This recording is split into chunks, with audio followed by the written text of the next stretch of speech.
avec quelqu'un qui a dit que je peux pas jouer aux poupées, et après j'ai pleuré. Bienvenue sur Papatriarcat, le podcast qui réfléchit la parentalité au XXIe siècle en essayant de l'affranchir du modèle patriarcal. On se retrouve aujourd'hui pour un épisode particulier puisque c'est une des 3 parties d'une série que je réalise dans mon interview de Pauline Bourgoin. Pauline Bourgoin est ce qu'on appelle un parent protecteur, plus précisément une mère protectrice, c'est-à-dire qu'elle prend sur elle le fait de protéger son enfant de violence en attendant que la justice fasse son travail. Et elle n'est pas la seule, il y a plusieurs parents protecteurs, surtout bien entendu des mères protectrices. Et c'est important, je pense aussi, de donner de la visibilité à ces récits. L'histoire de Pauline n'est pas facile. Voilà, l'histoire de Pauline est même très difficile. C'est pour ça que je vous invite, attention, si jamais des sujets que nous allons aborder comme les violences sexistes et sexuelles, l'inceste ou bien même les violences institutionnelles peuvent vous heurter, je vous invite à faire une écoute très au calme, à la faire dans un moment où vous vous sentez bien, ou tout simplement à la différer ou à ne pas la réaliser. Voilà, protégez-vous avant tout. Nous allons, au travers de mes questions, essayer de comprendre comment est-ce que les mécanismes d'emprise et de manipulation peuvent se mettre en place, comment est-ce que ces violences peuvent arriver sans que forcément on prenne la fuite tout de suite, sans comprendre qu'on est en danger, et comment est-ce qu'on peut continuer en fait de rester dans cette situation-là. Nous allons aussi bien sûr voir au travers de ces 3 épisodes comment eh bien, on peut, mine de rien, réussir à s'en sortir, réussir à trouver des leviers à l'extérieur, en soi, pour réussir à s'en sortir, et aussi des nouvelles difficultés auxquelles il faudra faire face. Nous avons laissé dans cet épisode aussi des clés pour comprendre, des clés pour agir, des clés pour observer, des clés pour aider, et j'espère que cela aidera. Je dis un grand merci à Pauline pour son temps et sa confiance sur ce récit qui est pour moi un récit très important que je vais vous laisser découvrir tout de suite. Nous allons continuer et conclure cette série d'épisodes avec Pauline aujourd'hui, qui va nous partager son histoire bouleversante, celle donc d'une mère qui est plongée au cœur d'une bataille judiciaire pour protéger sa fille. Au fil de cette lutte, Pauline se heurte à la froideur d'un système où sa parole est mise en doute, où elle affronte des accusations injustes et subit les conséquences d'un rapport de l'aide sociale à l'enfance qui menace de séparer une mère de son enfant, alors qu'elle ne fait que la protéger. Confrontée à l'inimaginable, des actes d'inceste et de maltraitance envers sa fille par son propre père, Pauline témoigne du déchirement causé par des visites contraintes à ce père, des répercussions traumatisantes pour l'enfant et la méfiance des institutions. Malgré le rapport d'un expert psychiatre et les preuves accablantes, elle se trouve prise dans un tourbillon de décisions judiciaires complexes et d'actions de l'aide sociale à l'enfance qui semblent ignorer le danger immédiat pour son enfant. Nous allons engager le dialogue sur des questions importantes en examinant la préparation mentale et émotionnelle face à de tels enjeux et les choix ardus d'une mère déterminée à sauvegarder le bien-être de son enfant à tout prix. Écoutons ensemble la fin de ce récit de Pauline, ses défis, sa résilience, son courage et son message pour d'autres parents dans des situations similaires. Je vous souhaite une très bonne écoute. Et donc, arrive l'audience. Arrive l'audience. Lui, à l'audience, il produit cette plainte qu'il a déposée. Alors, il y avait une main courante le vendredi et le dimanche, il a déposé une plainte pour disparition inquiétante de mineurs. Je me retrouve dans un dossier avec une photo de moi, une photo de ma fille, recherchée à l'international, alors que j'étais chez moi. Enfin, c'était pas chez moi. Je louais un Airbnb parce que je venais de perdre mon logement, parce que le père de ma fille avait intimidé mon garant et il lui avait dit il faut pas l'aider, parce qu'on a une audience JAF bientôt. Ça aussi, je le démontre. J'ai des échanges avec mon garant qui me dit je peux plus t'aider, j'ai peur pour moi. Le père de ta fille m'a appelé, il est pas content, donc je peux plus être ton garant. Il faut que tu te trouves un nouveau logement et un nouveau garant. Le logement, pareil, le propriétaire, c'est un partenaire d'affaires à lui. Et il me dit soudainement, c'est plus possible, je suis désolée, merci, au revoir. C'est pas légal, hein, j'avais signé, enfin, c'était. Mais je me suis retrouvée sans logement à la dernière minute. Et pareil, ça a été utilisé contre moi, madame est SDF. Elle a fui des violences, soi-disant des violences conjugales, donc elle a quitté un premier logement. Elle en a perdu un nouveau, elle est en Airbnb, elle a été accueillie chez des amis au début. Vous voyez, elle est instable, elle est folle, elle est SDF. Ma fille est en danger.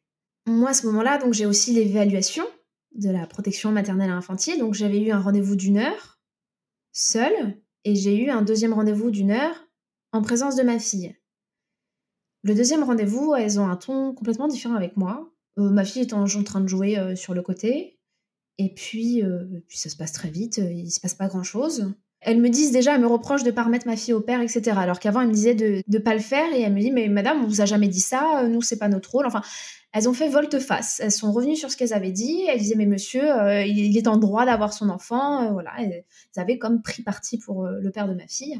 Et elles m'appellent pour m'annoncer qu'elles se demandent où ma fille est en sécurité et qu'elles vont demander un placement de ma fille en famille d'accueil. Donc à ce moment-là, je tombe des nues et je leur demande de m'expliquer en quoi je suis dangereuse. Elles me répondent mais madame, ce que vous comprenez pas, c'est que vous êtes trop à l'écoute de votre fille. Vous êtes trop bienveillante. Et l'extrême, c'est jamais bon. Alors je leur demande de m'expliquer en quoi c'est mauvais. Et elles me donnent un exemple.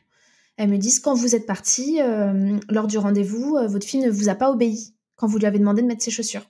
Et je leur dis, mais j'aurais dû faire quoi? Elle était en train de jouer dans la petite maisonnette ou la voiture, je sais plus, elle était contente de jouer. Je vais pas l'attraper par les cheveux, donc oui, elle m'a pas obéi tout de suite, mais elle a pas peur de moi, en fait. C'est plutôt bon signe. Enfin, j'ai pas eu la présence d'esprit de leur répondre ça, mais je leur dis, mais qu'est-ce que vous auriez fait à ma place si elle écoute pas la première fois? Elle m'apporte pas la solution, elle me dit, non, mais elle aurait dû vous obéir. Je dis, je vais pas l'attraper par les cheveux, mais vous vous rendez pas compte, votre manière de réagir à vous, ce que vous avez fait, le sentiment d'abandon que vous avez généré chez votre fille. Elle m'accuse d'avoir généré un sentiment d'abandon chez ma fille parce que, au moment de partir, comme elle avait pas envie de partir, pour lui faire comprendre que c'était l'heure, il fallait y aller, je lui dis, mais maman, elle va aller au travail. Alors, tu viens avec moi? Elle me dit, ah bah oui, elle veut pas rester sans moi, donc oui. Et elle vient, elle se précipite, elle met ses chaussures. Elle me dit, mais vous vous rendez compte, madame? Le sentiment d'abandon que vous avez généré chez votre fille, elle s'y est imaginée que vous alliez partir sans elle. Je dis, mais je n'ai pas passé le seuil de la porte, je suis pas partie sans elle. J'aurais dû faire quoi? L'attraper par les cheveux? Dites-moi. Elles n'ont pas su me dire ce qu'il fallait faire, mais en tout cas, elles m'ont dit que ce qu'il fallait pas faire. Et puis en toute transparence, tu vois, moi je parle beaucoup de parentalité bienveillante et tout, c'est pas non plus comme si tu lui avais dit, bah écoute, moi je vais travailler, toi t'as qu'à rester ici, tant pis pour toi, je te laisse. Tu vois, t'as juste expliqué les choses, t'as juste expliqué la conséquence. Écoute, moi je dois aller travailler. Donc dans tous les cas, il faut qu'on parte. Et je lui dis, tu veux venir avec moi? Enfin, ce qui est peut-être pas correct, c'est de lui laisser le choix alors qu'en fait, elle l'a pas. Oui, ça, oui, d'accord, mais... Mais bon, ok, c'est pas parfait, je leur ai dit, ok, je suis pas une maman parfaite. Enfin, en quoi il y a besoin de la placer? En quoi je suis dangereuse? Et elles me disent aussi que ma santé mentale pose question. Je leur ai demandé, j'ai dit, qu'est-ce que je peux vous apporter pour vous prouver les choses? Elles me disent, non, mais rien, on a déjà fait notre opinion. On demande à ce qu'elle soit placée. On va passer devant un juge, etc. Donc là, t'es après l'audience. Ouais. Ok. Je suis 10 jours après l'audience. Ok. C'est rythmé, en fait. 10 jours après l'audience, donc ta fille a déjà eu son premier week-end chez son père. Elle a eu 2 week-ends consécutifs. Donc là, t'es entre les 2 week-ends, alors. Je suis après le 2e week-end. Les 2 week-ends, je la récupère en petits morceaux. Vraiment. Elle pleure comme avant, mais pire encore, elle devient violente. Non, je crois qu'elle était déjà aussi un peu violente en rentrant de chez son père avant. Il y avait déjà des épisodes. Mais là, c'est qu'elle me rejette et elle me dit « Je t'aime pas. Je t'aime pas, papa, il t'aime pas. » Et elle me frappe.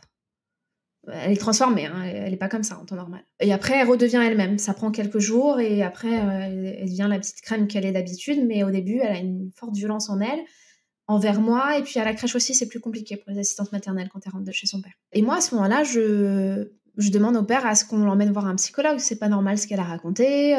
Elle est en souffrance. Il me dit, elle va très bien, il n'y a pas de problème, elle va pas voir un psy. Je lui demande plein de fois. J'insiste, non, il n'y a rien à faire. Je finis par apprendre que j'ai le droit de l'emmener chez un psychologue pour faire une évaluation sans son accord. On a le droit à 4 ou 5 séances pour faire une évaluation par un psychologue sans l'accord du co-détenteur de l'autorité parentale. Donc c'est ce que je vais faire. Je cherche une psychologue spécialisée du psychotrauma chez les tout-petits. Et là, elle est bluffante. Elle a un cabinet avec des animaux, plusieurs animaux. Il y a un hamster, il y a un chien, il y a plein de jeux différents. Donc au début, il y a beaucoup de jeux avec les animaux. Elle est énormément mise en confiance. Tout est autour du jeu, en fait. Et puis, autour du jeu, elle la pousse à parler, elle pose des questions, et s'il y a une bonne réponse, elle renvoie la balle, etc. Et elle en vient au sujet de la peur, et elle fait révéler plein de choses à ma fille. Alors que ma fille ne me parlait même plus à moi. Elle s'était fermée, et là, elle lui parle, et puis ensuite, elle lui donne une poupée, elle joue à la poupée. Elle lui demande de me montrer comment maman joue à la poupée, enfin, comment maman fait avec elle, avec la poupée, et comment papa fait. Et quand c'est papa, elle fait des bisous sur la bouche et elle mime les agressions sexuelles. Ça, c'était au mois de mai, il s'était écoulé du temps. Sur la demande de placement, j'étais inquiète au début et puis on m'avait dit non mais jamais personne ne place un enfant pour un parent trop bienveillant, ça n'existe pas. Sois rassuré. Il y a quelques légendes urbaines qui traînent, mais... Non, par contre, et je sais pas si ça a été ton cas, mais il y a d'autres cas de mères protectrices qui se sont retrouvées dans les arguments de la partie adverse, le fait d'allaiter l'enfant ou de faire le cododo, par exemple. Alors, le père, c'est ce qu'il a essayé de faire, et il s'en est servi plus tard en expertise, même en audience. Il disait que j'étais dans la fusion, et il démontrait ça par le fait que je l'ai allaité, mais bon, j'ai juste respecté les préconisations de l'OMS à tous les niveaux. J'ai pas dépassé, donc...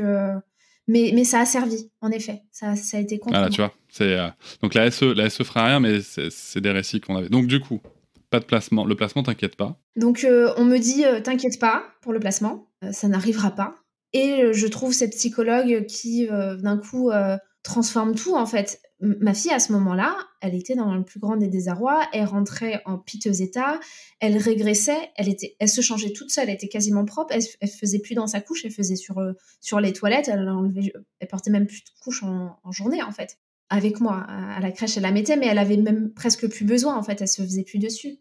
Depuis ce retour du week-end du mois de janvier, elle se faisait tout le temps dessus et elle hurlait, elle pleurait pour pas qu'on la change. Un moment, ça allait mieux quand elle le voyait plus, et ça a repris quand elle a fait les 2 week-ends consécutifs. C'était catastrophique. Elle s'est mise à bégayer, à avoir peur du noir, à avoir peur même de marcher seule. Elle a besoin de tenir la main de quelqu'un pour être... Enfin, c'était super inquiétant ce qui se passait. Et donc, on ressort de cette consultation. C'était le 17 mai 2022. Ma fille est transformée. Elle chantonne, elle est bien.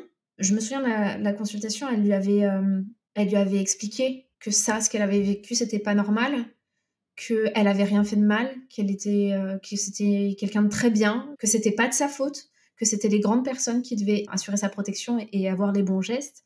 Et en plus, elle lui avait appris à s'affirmer en disant, bah voilà, maintenant, quand il y a quelqu'un qui te fait quelque chose que tu veux pas, elle montrait, tu pousses et tu cries. Et donc, elle avait fait travailler l'affirmation, la confiance, et c'était fantastique. En plus de la faire parler, elle a reboosté. Elle est sortie de là. Génial, le soir, elle a réussi à se rendormir, parce que oui, elle faisait pipi au lit, elle avait des cauchemars la nuit, il y avait beaucoup de symptômes très très inquiétants qui s'atténuaient énormément à ce moment-là. Il y a eu une deuxième consultation 2 jours plus tard, et je me souviens de la réaction d'une des assistantes maternelles qui on voyait ma fille se déplacer, faire le tour, c'est dans une maison d'assistante maternelle, faire le tour pour aller cueillir des fruits toute seule. On s'est regardé, on était bluffés parce que ça faisait 2 mois qu'elle n'arrivait pas à faire un pas, à s'éloigner de moi d'un pas sans hurler, sans pleurer. C'était devenu très difficile. Ou elle angoissait, elle se mettait à trembler. Et là, d'elle-même, elle se met à marcher, à faire le tour, à aller cueillir de fruits, et elle revient nous voir avec un sourire. On s'est regardé, on était bouche bée. Donc, et moi, à ce moment-là, je me suis sentie sécurisée en me disant, bah ça y est, l'enfer est terminé. La psychologue me dit, vous remettez pas l'enfant au père, je fais un signalement. Et quelques jours après, il y a l'audience devant le juge des enfants. Je vais me retrouver protégée. Ma fille va se retrouver protégée, donc par ricochet, moi aussi. Ça, c'est l'audience qui fait suite à la plainte? Qui fait suite à la demande de l'aide sociale à l'enfance d'avoir une audience. Moi, j'en avais demandé une au tout début. J'avais dénoncé ça et j'avais demandé des mesures de protection pour ma fille. Je l'avais fait toute seule, en fait, au moment où j'avais pas d'avocat. Et le père a aussi demandé une audience. Et donc, je vais à cette audience confiante. J'ai une nouvelle avocate, enfin une avocate à ce moment-là, que je garderai pas. L'audience passe en un éclair. J'ai pas le droit de parler. On me pose 2-3 questions au début. On me dit, madame, vous êtes très intelligente. Il y a des choses comme ça. En fait, je suis suspectée. On me demande ce que j'ai fait comme études, etc. Et là, je découvre la version de l'aide sociale à l'enfance. Donc moi, ils m'annoncent trop bienveillante. Ils se posent des questions sur ma santé mentale parce qu'ils m'ont vue en état de choc post-traumatique, en fait. Et c'est tout. Et en fait, dans le rapport, il y a plein d'autres choses où je suis faite passer pour une manipulatrice. Ils parlent de conflit parental. Les 2 parents essaient de manipuler l'enfant. Ils mettent aussi le père avec. Ils ne montent pas trop, mais quand même, c'est très à charge, très très à charge contre moi. Et même à l'audience, ils me disent « moi dangereuse ». Ça tombe comme ça tout seul. La juge ordonne le placement. Je me souviens du regard du père. Il se lève avec un grand sourire et il part. Moi, je m'effondre. Bah ouais, mais il n'a plus le droit de voir sa fille, lui, non plus. Ouais, mais il s'en fout, ce qu'il veut, c'est de faire du mal. Voilà, mais il a doublement gagné. Parce que ce qu'il souhaite, c'est pas s'en occuper. Et il a peut-être le sentiment qu'il n'est pas inquiété, du coup, par rapport aux agressions sexuelles. Ah, mais il était vraiment pas inquiété. Suite à ça, donc le rapport de l'aide sociale à l'enfance transmis à la police, sur la base du rapport, disent relation conflictuelle. Le père n'avoue pas, il classe. L'enquêteur dira à mon avocate, bah, c'est compliqué, on n'a pas d'aveu du père. Donc, puis ils sont deux. Ils sont le père et le beau-père à dire c'est la mère qui est dans la vengeance. À ce moment-là, l'ex-beau-père de ma fille n'avait pas encore été condamné pour ces violences, donc j'étais une affabulatrice à ce moment-là. Donc, la plainte se retrouve classée et je me retrouve face à l'aide sociale à l'enfance d'Orléans, du Loiret, qui a un prisme du début, qui veut pas en changer. Donc, c'est moi qu'il faut faire taire, c'est moi la folle. J'ai dénoncé ce rapport dans lequel il y a plein d'éléments faux contre moi. En fait, elles se sont faites une idée, et pour coller à cette idée, elles n'ont pas hésité à réinventer ma vie. Je l'ai dénoncé quand j'ai décidé de médiatiser. En fait, ce qui s'est passé, c'est que suite au placement, en fait, moi, j'avais l'impression de vivre un cauchemar. Le lendemain, je me suis dit, mais je vais me réveiller de ce cauchemar. Ça avait été d'un niveau de traumatisme inouï le jour du placement. Parce que moi, je sors de l'audience très péniblement, je me rends chez moi pour faire les affaires de ma fille. Et j'appelle l'éducatrice pour lui demander comment se passe la remise, les au revoir. Elle me dit, ça se passe pas, elle est avec nous. Et en fait, ils sont allés l'enlever de la crèche à 2 ans et demi, sans me prévenir, sans la prévenir, elle ne savait pas. Elle s'est fait enlever par 3 inconnus. Et là, je lui demande, mais comment est-ce que je lui remets ses affaires et son doudou? Elle me dit, non, mais vous inquiétez pas, on a des affaires et puis on a pris une peluche de la crèche. Donc, je me mets à les supplier, mais rien n'y fait. Le dimanche qui suit, c'est la fête des mères. J'ai même pas le droit de savoir où elle est, avec qui. Normalement, il n'y a que pour les enfants placés sous le secret qu'il n'y a pas d'information, mais j'ai rien eu le droit de savoir. Et puis, j'ai commencé à la voir près de 2 semaines après. J'avais le droit de la voir 1 heure toutes les 2 semaines, comme une criminelle. Et donc, quand je fais face à cette réalité, je me dis, non, c'est pas un cauchemar. Je cherche des informations. Dans les médias, il n'y a rien. Je cherche sur les réseaux sociaux, il y a des forums, il y a des parents, des enfantés qui parlent de ça. Je me crée un nouveau compte sur les réseaux nommé Pauline Bourgoin. Je prends le nom tout à fait par hasard, juste pour créer un compte pour échapper à la surveillance du père de ma fille, parce qu'il y avait un harcèlement sur les réseaux. Et là, je découvre l'hécatombe. Je me rends compte qu'il y a des dizaines et des dizaines. À ce moment-là, je croyais que c'était des dizaines, mais en fait, c'est des centaines plus tard, et peut-être même des milliers, parce que tout le monde n'en parle pas publiquement. Mais on est de très très nombreuses mères dans cette situation-là. Il y a quelques pères aussi, mais c'est très majoritairement des mères. Et je parle avec elles et elles me disent surtout, faut être sage, faut obéir pour avoir de bons rapports, pour espérer retrouver l'enfant. Mais je vois que il y en a beaucoup qui font ça. Enfin, toutes celles à qui je parle s'exécutent et ça fait des années qu'elles n'ont pas vu leur enfant. Souvent même, l'enfant part après vivre chez l'agresseur dénoncé. Moi, je me dis, je veux pas arriver là, c'est pas possible. Et puis, c'est beaucoup trop injuste, en fait. C'est une injustice beaucoup trop grave pour qu'on la laisse passer. Donc, je décide de la porter au grand public à ce moment-là. Et j'en parle. Et donc, il y a l'aide sociale à l'enfance qui aime pas du tout le fait que je dénonce le faux rapport contre moi. Donc, j'ai une plainte de l'éducatrice contre moi. Il y a des représailles quand je parle, je dis des choses dans la presse. Derrière, on m'enlève des visites. Enfin, voilà, il y a un espèce d'acharnement contre moi. On te punit, quoi. Et là, ouais, je suis punie et ça va très très loin. Dans les rapports, ils n'hésitent pas à en rajouter des couches en se disant, on va créer cette réalité où le placement il est justifié et cette mère-là est dangereuse. Donc pour justifier le danger, ils sont même allés jusqu'à essayer d'inverser les accusations de violences sexuelles. Elle essaie de me faire accuser d'inceste. Comment est-ce qu'elle s'y prend? Elle se dit très très inquiète du climat dans lequel vit ma fille avec moi, qu'elle grandit puisqu'elle est placée en famille d'accueil, puisque à chaque visite, la mère ramène des fruits frais, entre parenthèses framboises, myrtilles, 3 petits points, donc des fruits aphrodisiaques. Elles prennent l'exemple d'une fois, c'est bien écrit que c'est une fois, mais j'étais en train de faire de la pâte à modeler et ma fille me tend une framboise et je lui fais signe de me le mettre directement dans la bouche. Elle me pose la framboise, là, je la prends, je la mange. Donc ça, c'est raconté dans les éléments très inquiétants. C'est en plus dans la conclusion, donc c'est vraiment l'essence du rapport. Et il y a aussi, madame a fait à 2 reprises du dada à sa fille, et nous questionnons beaucoup ce rapport à sa fille mimant l'acte sexuel. Et donc, il se pose même la question de maintenir tout lien avec ma fille dans ce rapport. Fort heureusement, ils sont allés tellement loin que ça n'a pas été suivi des faits. C'est même le président de la cour d'appel était choqué par ce rapport en disant mais c'est normal que... Parce qu'on me reproche aussi de ne pas avoir confiance en l'aide sociale à l'enfance. Là, du coup... J'ai dit, c'est un petit peu normal, en fait. Il y a 2-3 raisons, quand même. Quand on voit l'acharnement, en fait, contre moi. Le rapport, il est complètement à charge contre moi. Et le père de ma fille, il est encensé, il fait une tresse à une poupée, il s'intéresse à sa fille, et tout est parfait. À ce moment-là, on est en cour d'appel. La cour d'appel ne lève pas le placement, mais me donne des droits libres un week-end sur 2. Et j'ai le droit de la voir aussi toutes les semaines pendant 2 heures en plus, alors que le père, lui, il a une visite médiatisée d'1 heure toutes les 2 semaines. Donc, on commence à aller dans la bonne direction, même si c'est pas encore satisfaisant. On a une période d'accalmie qui est l'appel, la cour d'appel, c'était en septembre, et le jugement de fin de mesure, c'était fin novembre. Application au 1er décembre, donc de fin septembre à début décembre, il y a un moment où je m'occupe de ma fille un week-end sur 2, seule, sans surveillance, on peut renouer des liens, de l'intimité, et en plus je la vois toutes les semaines pendant 2 heures, donc on recrée un contact important, et son père n'accède pas à elle, il a 1 heure toutes les 2 semaines sous surveillance, donc il ne peut pas lui faire grand-chose.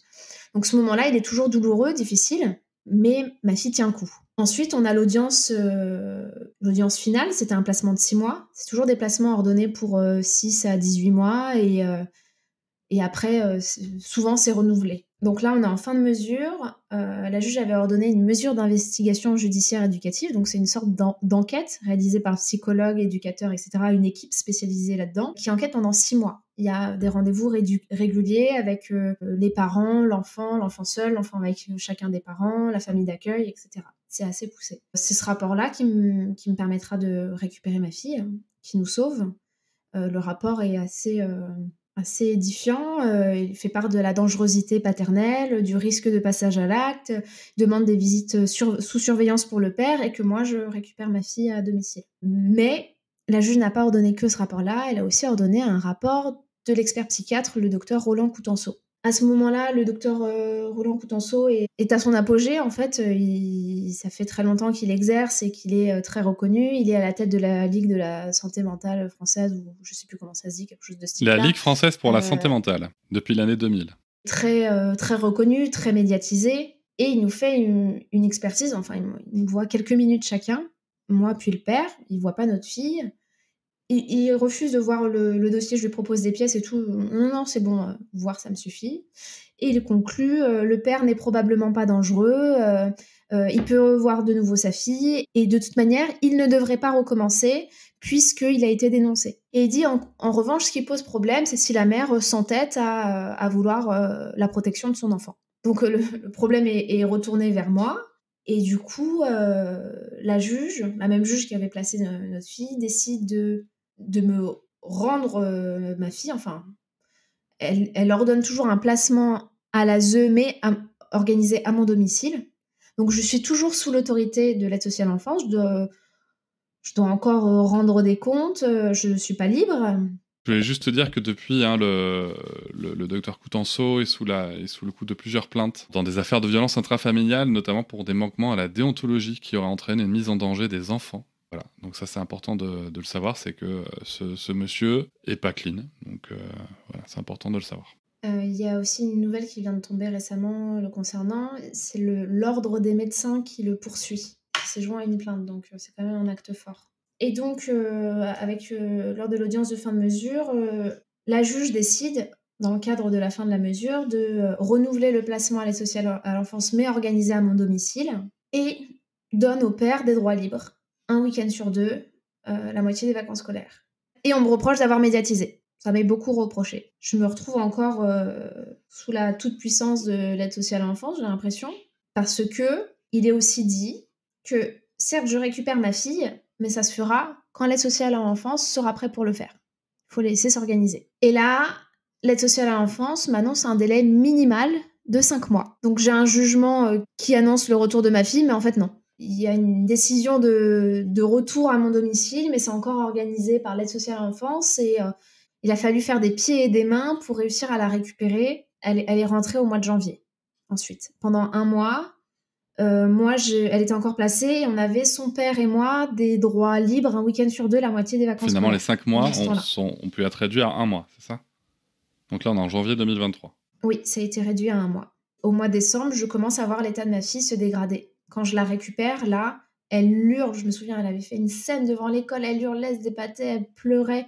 Elle n'était pas bien du tout. En fait, quand elle me retrouvait, elle explosait tout. Ce qui est tout à fait normal dans une relation d'attachement sain, je le précise. Oui, mais effectivement, l'aide sociale à l'enfance pouvait me reprocher le comportement de ma fille en disant que le problème il était chez moi, puisque ma fille, elle était pas bien avec moi. Partout, hein. C'est l'enfant est pas bien quand elle est avec sa mère. En fait, elle évacue toute sa souffrance avec moi. Et donc là, je commence à voir l'état de ma fille se dégrader. Et au retour des vacances de Noël, c'était horrible. Elle se frappait, elle me frappait, elle hurlait que j'étais méchante, folle et une menteuse. Je me demande où elle a appris tous ces mots. Elle pleurait, mais des heures.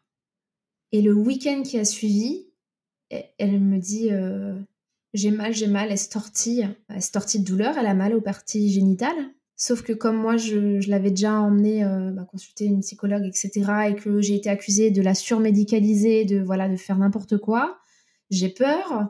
Donc j'appelle la mesure en cours, puisque je suis sous la tutelle de l'aide sociale à l'enfance, pour savoir quoi faire.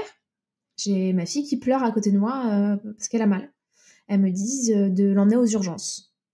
Donc aux urgences, les irritations vulvaires sont constatées. On me donne Doliprane, crème réparatrice, et puis ça s'arrête là. Et puis ma fille me raconte des choses horribles. En fait, sa parole, le week-end après, sa parole se libère de nouveau. Elle me raconte ce qu'il lui fait. Le service social qui suit la mesure veut pas nous croire.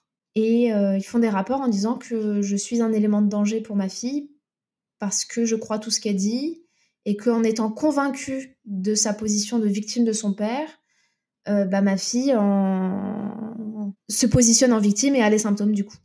Et pourquoi est-ce qu'elle a les parties génitales irritées quand elle rentre de chez son père? Parce qu'elle se masturbe. C'est sa faute à elle. Plus récemment, on a réussi à me dire que j'aurais dit, mais pourquoi c'est que quand elle rentre de chez son père qu'elle est irritée? On me dit, oui, mais c'est parce qu'elle fantasme sur son père. Donc c'est quand elle le voit qu'elle a envie de se masturber. Et donc j'ai ma fille qui me raconte encore, qui quand elle rentre de week-end, elle explose sur moi, elle me dit, mais maman, mais pourquoi tu me forces? Pourquoi tu me forces à y aller? Pourquoi tu me protèges pas? Pourquoi tu lui as pas dit à mon père d'arrêter? Elle me dit pas à mon père, elle me dit à papa. Et moi là, je fais une demande à la juge. Je lui dis, je peux pas remettre ma fille à son père. Là, je vous demande une audience rapidement pour qu'on puisse mettre en place des visites médiatisées. On me dit, vous remettez l'enfant au père ce week-end, sinon il y a un placement. Je supplie aussi depuis très longtemps pour avoir un suivi psychologique pour ma fille. On me dit, madame, si vous ne respectez pas l'autorité parentale du père, elle sera nouveau placée, en quelque sorte. Et le père, lui, s'oppose à toutes les demandes de suivi. Donc là, ça fait bientôt 2 ans qu'elle a dénoncé, elle n'a toujours pas de suivi en place. Même les dernières demandes, c'est même plus moi qui les formule, c'est le service social. Depuis j'ai déménagé, je suis dans une nouvelle région où c'est pas du tout le même service social et pas du tout les mêmes procédés. Et là, le nouveau service social, qui prend pas parti en fait, qui est neutre, qui voit que l'enfant a besoin d'un suivi, demande au père un suivi. Ils ont proposé un centre sur Paris et le père a dit, il a même fait un mail et il a dit, non, je vais aller me renseigner sur ce centre. Il y a écrit qu'ils sont formés aux violences sexuelles. Je ne veux pas quelqu'un de formé. Attends, il a écrit ça et ça alerte personne. Et il produit lui-même le mail à la juge en disant, voilà, ma fille n'a pas subi de violence sexuelle, je vois pas pourquoi la personne serait formée. Et la juge, elle peut rien faire. Et pour le moment, ma fille n'est toujours pas protégée de son père. Là, on est quoi? On est fin du premier trimestre 2023? Quand ça commence, tout ça? Dès le début janvier, ça commence. Le 16 janvier, quand elle rentre de chez son père, on va aux urgences pour ses irritations des parties génitales. Et du coup, depuis, est-ce qu'elle est retournée chez son père? Elle y est retournée chaque week-end Et pendant les vacances scolaires, jusque fin juin, quand tout se passait à Orléans, j'étais menacée d'un nouveau placement si jamais je la remettais pas. Au mois d'avril, j'ai organisé un déménagement, un retour en région parisienne, là d'où je suis originaire. Et à la base, je comptais attendre l'été pour le faire, mais ma fille souffrait beaucoup là-bas. Elle me demandait à partir de son école où elle se sentait pas bien du tout. Je vivais dans la peur aussi d'être pas loin du père. Et du coup, tout ça a fait accélérer le déménagement et j'ai demandé à la juge une audience pour acter mon déménagement, la fin de la mesure dans la région, etc. Puis j'ai demandé la levée du placement parce que ma fille est sous la tutelle de l'ASE comme si j'étais un parent dangereux. J'ai obtenu à ce moment-là de faire lever le placement et de rentrer dans ma région. Et suite à ça, j'ai de nouveau demandé et c'est là qu'on m'a dit « Mais non, si vous la remettez pas, elle sera placée ». Et du coup, j'ai continué de m'exécuter une fois rentrée ici. Et en fait, ce qui s'est passé, c'est que le 18 juin, elle est rentrée encore dans un état déplorable, avec beaucoup de violence et encore des parties irritées, à me raconter ce qu'il lui fait. Il y a de la violence sexuelle, mais il y a aussi physique et psychologique. Elle souffre de tout. Et elle me reproche de l'envoyer. Moi, je lui explique que j'ai pas le choix, que si je la fais pas partir chez son père, on va la reprendre et la remettre en famille d'accueil. Ce qu'elle ne veut pas. Je dis, la juge, elle décidera ça. Elle me dit, mais on le dit pas à la juge. Je me retrouve obligée de dire, oui, mais ton papa, il va le voir que t'es pas venu, il le dira. Non, parce que dans les rapports, ça se retrouve transformé. Enfin, elle rapporte les paroles. Enfin, il pose des questions à ma fille et ma fille, quand tu lui dis, bah, qu'est-ce qui se passe pour toi, qu'est-ce que tu comprends de la situation, bah, papa, il appelle le juge et du coup, c'est tourné comme, en fait, ils prennent pas la hauteur de dire, on parle à une enfant de 3 ans. Et donc, c'est, bah, voyez, l'enfant dit que son père va appeler le juge. Qu'est-ce que lui raconte la mère? J'ai juste répondu à sa question, en fait. Je lui ai jamais dit que c'est le père de ma fille enfin, c'est son propre père qui a demandé le placement. Elle sait pas tout ça, tout ce qui se passe, je la préserve au maximum. Mais c'est pour expliquer comment, à partir d'éléments concrets, ça peut être retourné et utilisé à charge contre le parent protecteur. Comment est-ce que la parole de l'enfant n'est absolument pas reçue, en fait? On ne reçoit la parole de l'enfant que pour se dire que comme si l'enfant n'était qu'un objet manipulé par des adultes. Et ça, c'est un vrai problème en France. Oui, ils n'ont pas cherché à interpréter, à comprendre, à creuser. Ils ont juste reçu ça. Et puis, ils ont fait leur propre interprétation, celle qui colle avec l'image qu'ils ont fait depuis le début. Et donc, le week-end qui suit, le 29 juin, je suis supposée la remettre à son père. Et la veille, au matin, on est dans l'entrée chez moi, prête à partir à l'école. Et je lui dis, ce soir, c'est moi qui viens te chercher, mais demain, ce sera papa. Je la préviens un jour à l'avance pour qu'elle s'y prépare, parce que c'est toujours des moments difficiles. Et là, à chaque fois, elle réagit mal, mais là, plus que d'habitude, là, elle surine dessus, immédiatement, dans l'entrée, et elle hurle, elle pleure, elle me supplie. J'ai encore ces cris en tête, mais non, papa, me force pas. Tout le trajet de la voiture, je lui ai donné une douche, je l'ai changée, etc. On s'est dépêché, on y allait en courant. On est en retard, on va dans le bureau de la directrice et il y a Eva qui pleure dans le bureau de la directrice et dit papa, elle reste bloquée en fait. Et là, je me dis, c'est pas possible. Je peux pas là, c'est sciemment la violenter que de l'emmener, je peux pas. Je sais pas ce que je préfère entre avoir la garde et l'envoyer se faire violenter et qu'elle soit placée en famille d'accueil et que je la vois plus. Il y a rien qui va en fait. Donc c'est là que je prends mon courage à deux mains et je la présente plus. J'informe le père. À partir de là, je m'oppose. On passe l'été comme ça. Toutes les 2 semaines, j'ai un petit peu peur, j'annonce. Enfin voilà, je me retrouve dans cette démarche. Au début, j'avais très très peur. En plus, le père m'envoie m'envoie pas mal de messages. Il me dit que je vais finir en prison. Il m'envoie des articles sur d'autres mères qui sont en prison parce qu'elles ont protégé leur enfant, des choses comme ça. Donc, j'ai fait ça un peu avec la peur au ventre. Mais très vite, j'ai senti le bénéfice de faire ça parce que ma fille s'est transformée pendant l'été. Mais transformée. C'est fini les pipi au lit. Il n'y en a plus. Plus de cauchemars. Tout se transforme progressivement. Ça s'est fait et de mieux en mieux. Mais c'était pas parfait parce qu'elle avait encore des appels avec son père qui étaient organisés par le service social. Et à chaque fois, la veille de l'appel, il y avait des cauchemars, le loup qui venait la hanter dans la nuit, pipi au lit, et pareil les jours qui suivaient. Donc, toutes les 2 semaines, il y avait encore cet effet-là, mais moindre par rapport à quand elle le voyait. Et là, depuis, je crois que le dernier appel, c'était le 13 octobre. Et depuis, le service social a pris la décision d'arrêter les appels parce que il est arrivé un moment où ma fille s'est sentie suffisamment à l'aise pour montrer plus de choses au nouveau service social qui se comporte complètement différemment. C'est la première fois qu'un service social voit ma fille. Avant, c'était moi qu'on voyait et le père et ma fille n'étaient pas vus. Il n'y avait pas de rendez-vous individuel. Sur toute une mesure, il l'avait vue 2 fois seul. Une fois au milieu et une fois que la mesure était terminée, à la fin, pour dire au revoir. Et d'ailleurs, ils sont allés lui dire on est très inquiets que tu vives avec ta maman, on va faire une demande à la juge pour plus que tu la vois. Voilà ce qu'ils lui ont dit pendant le dernier rendez-vous. Donc, rebelote les états, le trauma de ma fille, les angoisses. Tous les jours, Eva me disait mais maman, la juge, elle va venir me prendre. On a vécu des passages très, très, très douloureux. Et là, le nouveau service social, donc depuis le mois de juin, il est en charge de la mesure. Et en fait, il n'y a pas de rendez-vous avec les parents. Il y en a quelques-uns ponctuellement, mais c'est des rendez-vous avec l'enfant. Ils font des jeux ensemble. Voilà, donc ma fille a créé des liens importants avec l'éducatrice. Enfin, elle l'apprécie beaucoup et il y a du jeu avec elle. Et au début, pendant les appels, elle était complètement dissociée. Elle ne montrait rien avec son père. Elle était souriante, etc. Et là, petit à petit, maintenant, 3 fois, on m'a appelée, on m'a dit on annule l'appel. On me disait de revenir la chercher, que c'était pas possible. Et en fait, je récupérais ma fille en larmes à dire maman, maman, maman, en boucle, comme traumatisée en fait. Juste l'idée d'appeler son papa lui faisait ça. Et donc, le service a arrêté les appels. Donc là, ça fait du coup 2 mois qu'elle a plus de lien du tout.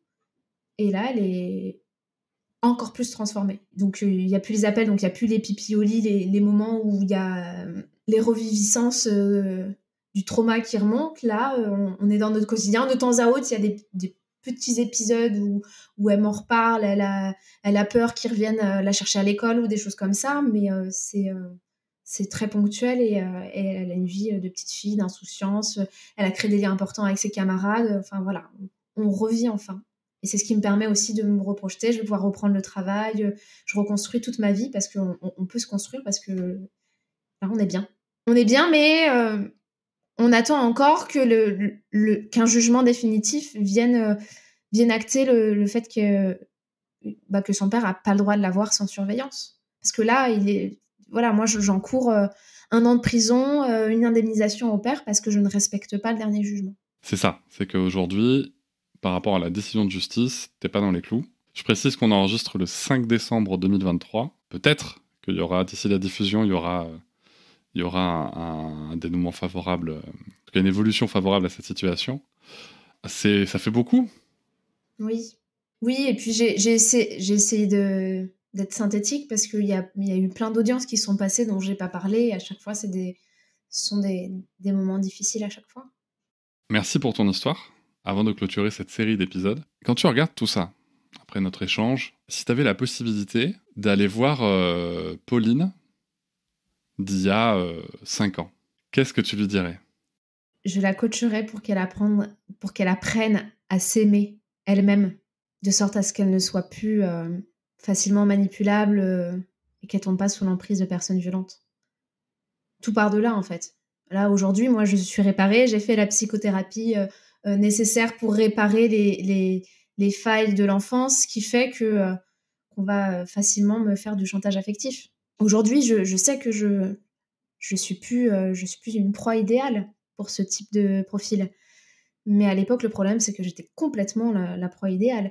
Et d'autant plus idéale, pas seulement parce que j'ai de l'empathie et que je connais déjà la violence et c'est presque normal, c'était presque normal pour moi, mais aussi parce que j'ai pas les apparences de la femme victime. Et ça a été idéal pour le père de ma fille et l'homme avec qui j'étais ensuite. Toutes les personnes qui ont appris ça, qui connaissaient pas l'intimité, disaient non, mais elle est trop intelligente.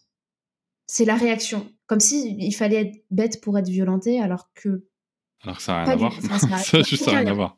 Aucun lien. Aussi parce que je suis quelqu'un qui sait ce qu'il veut dans la vie, qui est assez fonceuse. J'ai une personnalité, je dirais, plutôt forte. Et du coup, on n'imagine pas quelqu'un d'affirmé de manière générale être soumise à son compagnon. C'est pas concevable. J'ai une autre question. À ton avis, que viendrait te dire la Pauline de dans 5 ans ? Je pense bravo d'avoir tenu le coup et d'avoir protégé coûte que coûte ma fille. Heureusement. Parce que c'est dur, hein, on peut hésiter à le faire. Vu les enjeux, vu les risques, vu les menaces implicites de tierces personnes et du père. Donc je suis contente de faire partie des parents protecteurs. J'ai vu les chiffres qui sont tombés il y a peu de temps. Je crois que c'est une étude de Face à l'inceste qui explique qu'il y a seulement 27% des parents qui vont protéger un enfant après des révélations. Moi, je suis fière de faire partie de cette proportion-là. Et il y a une dernière question qui m'est venue et qui moi-même me donne entre mal à la tête et mal au cœur. Mais quand tu regardes, je vais peut-être me faire pleurer moi-même, mais quand tu regardes tout l'amour que tu as pour ta fille et tout ce que vous traversez, tout ce qu'elle traverse, si c'était à refaire. Ah évidemment, même s'il faut que j'aille en prison, pour elle, je le ferai. Tant qu'elle grandit bien, c'est... Mais si tu savais ce qu'elle va traverser, tu referais... Imaginons que tu puisses savoir ce qui va se passer avant d'être enceinte. C'est une question à laquelle on ne peut pas répondre, parce que évidemment que j'ai pas envie de traverser tout ça, mais évidemment que c'est inconcevable pour moi de ne pas l'avoir, elle. Donc je la ferai, par contre, je me comporterai complètement différemment derrière. Je saurais quoi faire pour pas traverser tout ça. Donc oui, j'irai prendre la graine et puis ensuite je ferai les choses autrement. Ok. Donc merci beaucoup Pauline pour cet échange, merci pour cette histoire et on ne manquera pas de continuer de la suivre avec un grand intérêt. Merci à toi.